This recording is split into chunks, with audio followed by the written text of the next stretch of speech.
Okay दोस्तों, पिछले video में हमने जो है 3 रूल्स बताए थे। 3 रूल्स कौन कौन सा बता दिया था? डी ग्रेटर देन 0 बता दिया था, डी स्मॉलर देन 0 बता दिया था और डी इक्वल 0 बता दिया था। आज जो टॉपिक है वो टॉपिक थोड़ा जो है इंटरेस्टिंग टॉपिक है। वो टॉपिक क्या है कि जब हम किसी होटल में खाना खाने जाते हैं और होटल में जब खाने जाते हैं तो वहाँ पे जो वेटर होता है, उस वेटर को हम ऑर्डर करते हैं। बाय द वे मान के चले, एक एग्जांपल लेते हैं कि हम होटल में गए खाना खाने, वेटर आया, मैंने उसको मेन्यू कहा दिखाने के लिए, मैंने मेन्यू देखा, मेन्यू लिस्ट में देखा तो मुझे जो है जो खाना पसंद आया तो मैंने कहा ये लगा दो। उन्होंने कहा ये खाना जो है 3 तरीके का है। मैंने कहा कौन कौन सा? तो उन्होंने कहा एक तो रिफाइंड तेल में है और एक है विदाउट रिफाइंड तेल का और एक है घी में।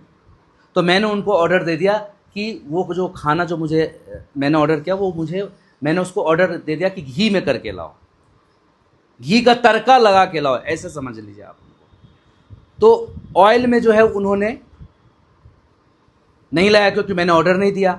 विदाउट ऑयल का भी नहीं लाएगा, वो भी ऑर्डर नहीं दिया। मैंने कौन सा ऑर्डर दिया? घी का तड़का लगा के लाना है। तो मैंने जैसा ऑर्डर उनको किया वैसा ही वो ऑर्डर मुझे ला के देगा। सेम ऐसे ही जैसे मैंने ऑर्डर किया था, सेम ऐसे ही यहाँ क्वेश्चन ऑर्डर क्या कर रहा है, ऑर्डर में क्या कह रहा है। तो इस क्वेश्चन का ऑर्डर क्या है, वो क्वेश्चन के ऑर्डर को हम समझते कि ये कहना क्या चाह रहा है। कह रहा है फाइंड द वैल्यू ऑफ के। किसकी वैल्यू निकालनी है? के की value for each of the following quadratic equation. यानी क्वाड्रेटिक इक्वेशन जो अपने को ये क्वेश्चन दिख रहा है, पावर 2 आ गया तो पावर 2 वाले को क्या कहते हैं? Quadratic equation. तो पावर 2 क्वाड्रेटिक इक्वेशन तो है, लेकिन इसमें बोला जा रहा है यहाँ पे जो अननोन अल्फाबेट यानी के जो है, यहाँ पे कोई ना कोई नंबर होगा, कोई ना कोई डिजिट होगा। तो यहाँ पे के की जगह कौन सा डिजिट होगा, ये डिजिट अपने को फाइंड करना है। बट क्वेश्चन का ऑर्डर क्या है? कह रहा है कि so that they have 2 equal roots. मैंने अभी होटल में क्या कहा था कि घी का तड़का लगा करके वो खाना लाना है। तो यहाँ पे क्वेश्चन कौन सा रूट्स कह रहा है? 2 इक्वल रूट्स। 2 इक्वल रूट्स जो है, इक्वल रूट्स देखें, इक्वल रूट्स यहाँ है। यानी क्वेश्चन जो है ये अपना क्या हो गया? ऑयल वाला ये ऑयल में हो गया तड़का, ये हो गया विदाउट ऑयल का हो गया, और ये कौन सा हो गया? घी में तड़का लगाने वाला हो गया। तो ये बताए क्वेश्चन जो है, क्वेश्चन का सॉल्यूशन इस ऑर्डर में नहीं करना है, इस ऑर्डर में नहीं करना है। ऑर्डर कह रहा है क्या? Equal roots, 2 equal roots. यानी जो 2 आंसर आएंगे वो दोनों इक्वल रूट्स में एक जैसा होता है। तो ऑर्डर ये नहीं कह रहा है किस ऑर्डर को हम फॉलो करेंगे? इक्वल रूट्स, यानी ये वाला सॉल्व करना है, इस तरीके से सॉल्व करना है। तो इस क्वेश्चन के हिसाब से सॉल्व करेंगे। तो कैसे करेंगे, गौर से देखते हैं। यहाँ पे सॉल्व करने के लिए सबसे पहले हमें क्या करना पड़ेगा? ए की वैल्यू जो है वो क्या आ गया? अपना 2 आ गया। बी की जो वैल्यू है, बी की वैल्यू एक्स को छोड़ के जो बचा, बी की वैल्यू क्या आ गया? के आ गया। और उसके बाद सी की जो वैल्यू है, सी की वैल्यू क्या आ गया? 3 आ गया। तो ऑर्डर क्या कह रहा है? ये यहां पे ऑर्डर दे रहा है, now they have 2 equal roots. They have 2 equal roots.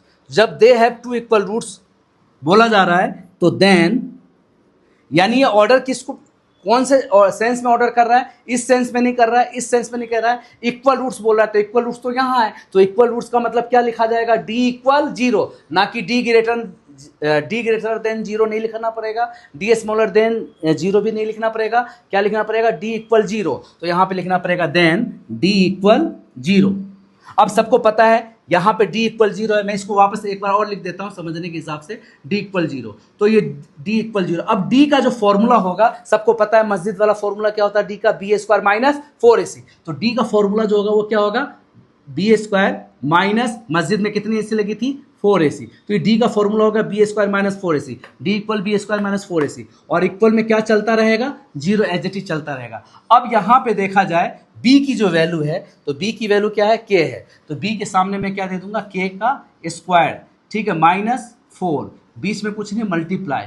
a की जो वैल्यू है, a की वैल्यू क्या है? 2 है, और फिर बीच में मल्टीप्लाई। और c की जो वैल्यू है, c की वैल्यू क्या है? 3 है, और इक्वल में क्या आ गया? 0। अब ये बताइए, यहाँ पे आ जाएगा k स्क्वायर आ जाएगा, माइनस 4 2 जा 8 और 8 3 जा 24, इक्वल में 0। हमने क्या किया? यहाँ पे के स्क्वायर तो लिख देंगे यूं का यूं, माइनस तो ये माइनस का 24 है, तो ये बताइए के स्क्वायर लिख दिया, ये माइनस का 24 है तो इधर आके क्या आ जाएगा प्लस का 24।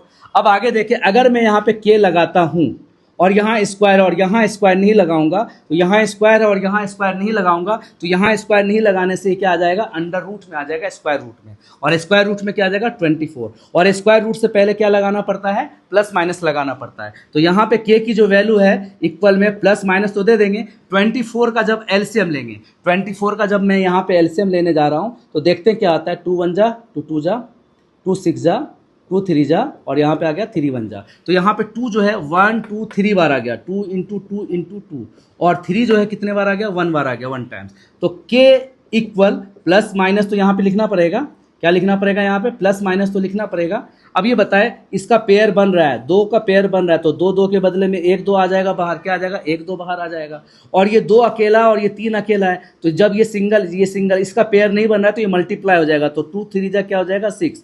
तो के का जो वैल्यू आएगा एक आएगा प्लस का 2√6, और के का जो एक वैल्यू आएगा एक क्या आएगा माइनस का 2√6, क्योंकि ये आंसर जो है 2√6 जो है प्लस में और एक माइनस में, तो ये किसका आंसर आ जाएगा प्लस में 2√6 और एक आंसर आ जाएगा किसमें माइनस में 2√6।